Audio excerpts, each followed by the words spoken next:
It's really odd doing these videos at the moment without Bay sitting next to me because uh, it was extraordinary how he purred or or moaned uh, depending on who I was talking about. Um, he had quite a soft spot for both Prime Minister Benjamin Netanyahu, who I must say I don't really like, and President Recep Tayyip Erdogan, who I do like, and I think it's probably he would probably quite approve of the fact that these two people are due to meet in Turkey in the near future, and then if all goes well, according to Turkish media, Erdogan is going to Israel in October or November.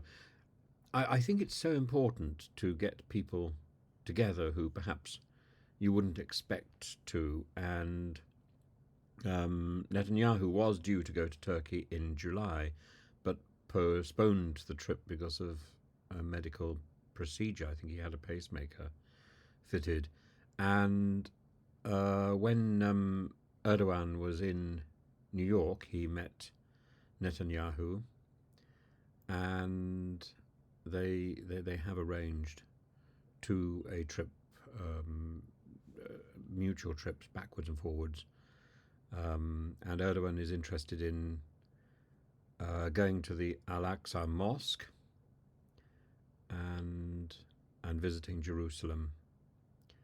And should he go there, this would be to celebrate the 100th anniversary of the founding of the Turkish Republic and the collapse of the Ottoman Empire and the beginning of the rule of Mustafa Kemal Ataturk.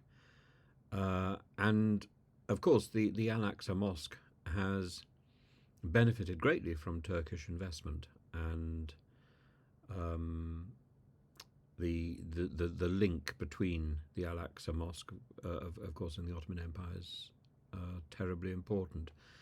So I think this is something that will be very positive, and I'm sure Bay greatly approves. Bay, of course, was named after the Turkish title for Lord, and it would generally be placed after the name, so Erdogan Bey, as opposed to Hanım, the corresponding female title, which was the name of my other cat, which would precede the name. And so as I get to the end of the day, it's my thoughts turn very much to both cats, and Bay never lost his purr as he got older. It was thunderous, actually, although occasionally he lost direction in the kitchen, and that was the onset of cat Alzheimer's, which hit him very hard in the last week of his life.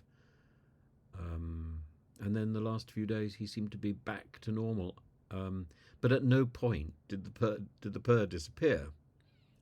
And he was a wriggle next to me, and thunderously purr.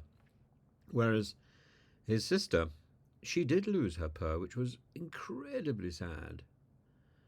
But she would also sort of wriggle up, and she particularly liked to find her place in my cardigan, often while I was wearing it, and she would sort of crawl in, and that was her preferred place. But then I would be doing work or whatever on the computer, and she would sort of emerge rather like kangaroo and nip my nose, which I think was her way of letting me know that she was still around, even though she also became very weak in in her old age.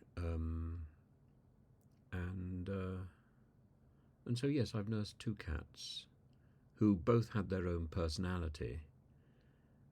But Bay was particularly alert when it came to people's names. He didn't like Suella Braverman at all, and would wail when I mentioned her name, and Priti Patel got the same treatment. So I think he was a cat with taste. And Hannum, however, Hannum would hiss. And she took against people as well, but mostly when they were visual. She wasn't so bound up by the sound of people's names. And Bay was very, very capricious when it came to how people sounded.